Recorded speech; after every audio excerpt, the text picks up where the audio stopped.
Hey guys, how are you? Today I will be doing a review of Yeonmi Park's In Order to Live. This is the autobiography of a girl who escaped from North Korea, fled into China, was sold into sex slavery, and then escaped again to be in South Korea, where she now speaks as a human rights activist. So I read this book in January 2017, and I can just tell straight off the bat this is going to be one of the books that stays with me for the rest of my life.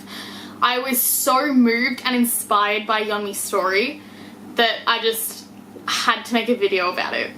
Yeonmi Park was born in North Korea in 1993, I believe, and is from a sort of middle class to lower class family.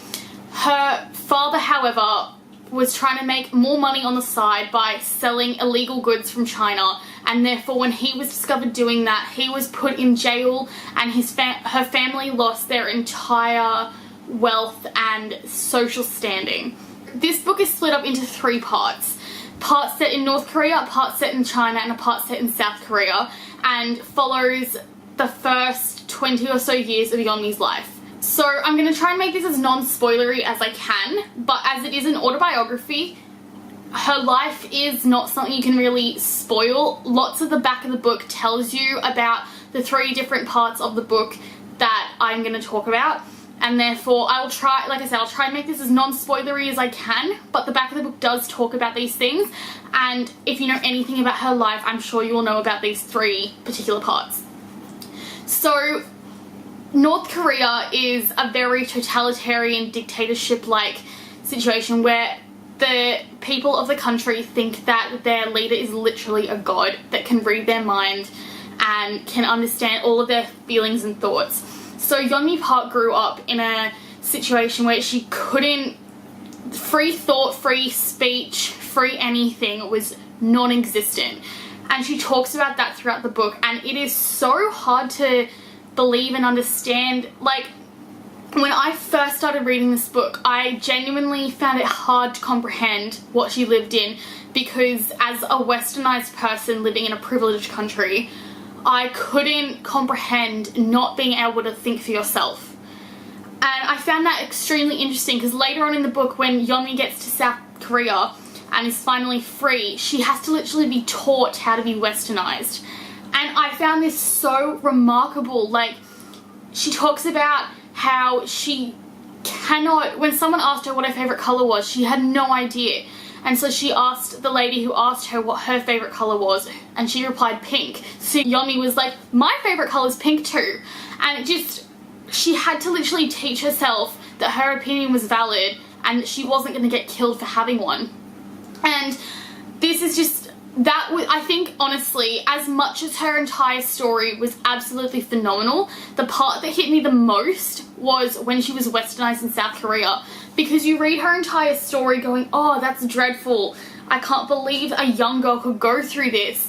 But when you compared that to the westernization and how just how difficult it was for someone who has not grown up Western to be able to teach themselves how to think for themselves and how to question every single thing that has been ingrained in her since the day she was born, that was an amazing thing to read, and to just see sort of westernization from an outsider's point of view. Like, I just found that crazy, but it was so interesting and so educational and inspirational, because I, for one, felt extremely privileged, but I also realized that free thought is really, whilst it is and should be a human right, it's not something that everyone has access to and is able to have. And so I really grew to appreciate my own freedoms through reading this book. Another thing is that when she escapes North Korea, she's sold into sex slavery in China. Now, this part was hard to read. All of it was, she talks about starving, she talks about being in sex slavery, she talks about thinking that she wishes she'd rather die than go back to North Korea.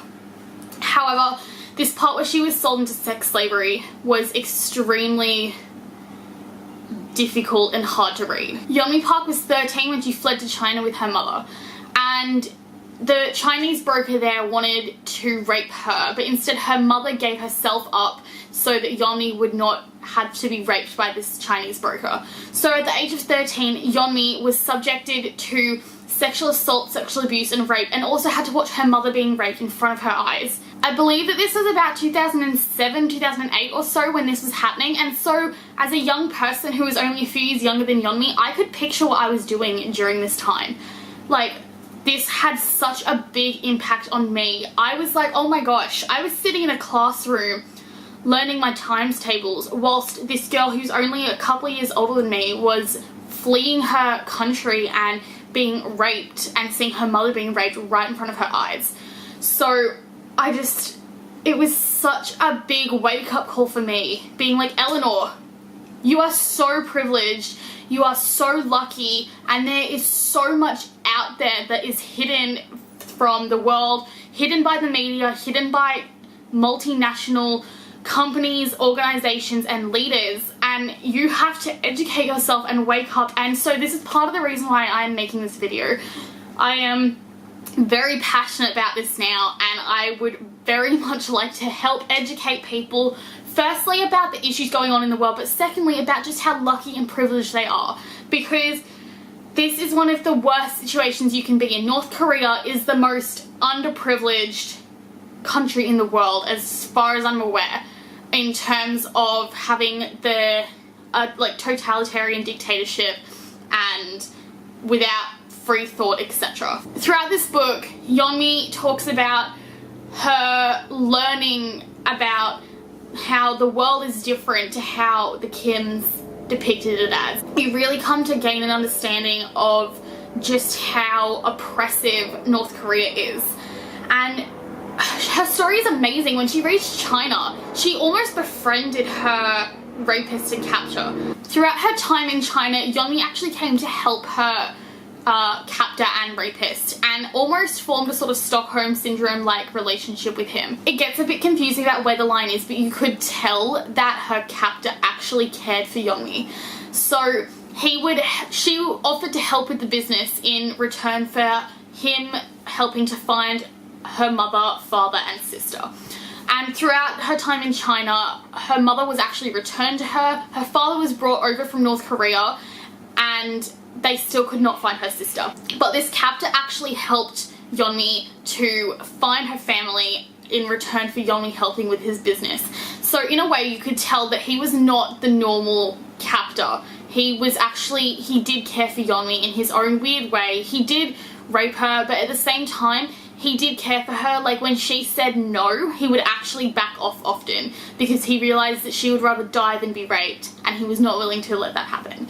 And just things like that. Like they did have a somewhat, whilst it was a very unhealthy relationship, there was some form of affection and care and semi-respectfulness there. And I'm not saying that rape or sexual assault is ever okay. I am just acknowledging the fact that it was more than a captor-captive type relationship. There was some form of affection and respect there. Second I put this book down, I had to learn more about Yeonmi, so I looked up her first video.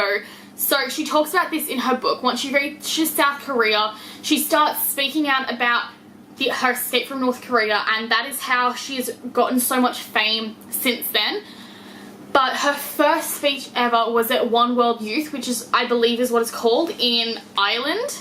And she did this speech at about the age of 19. And I will link it down below. It is absolutely phenomenal. If you have any want to read this book or educate yourself on North Korea or hear about Yeonmi, I highly, highly, highly recommend that you read this book and that you watch the video that I will link down below from One World Youth.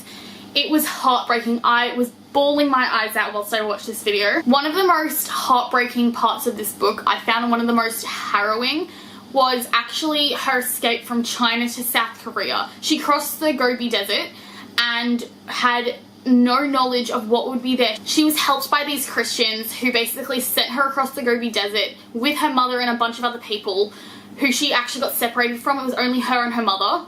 But they said, if you reach this like mesh wall, you've reached like the demilitarized zone, you'll be let into Mongolia and then into South Korea. But if you don't reach this, if someone approaches you in a car, like, they're gonna send you back to North Korea. And so they were crossing the Gobi Desert in like minus 30 degrees Celsius in the middle of the night, following the stars only.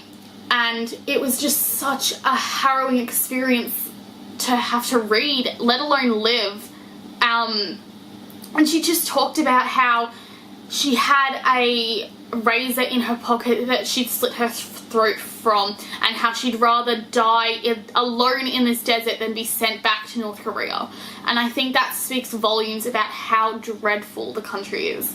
So please, please, please, please, please read this book. It is the most phenomenal, inspirational, thought-provoking, harrowing book I have ever read, and I desperately wish that every single person could read this book. I highly, highly, highly recommend it. I gave it 5 out of 5 stars, but if I could, I'd give it 10. It's hard to rate someone's life, but just the way it's written, how honest it is, just deserves that 5 out of 5 stars, and just her story alone is phenomenal. So please read this, encourage other people to read it, and check out the videos down below.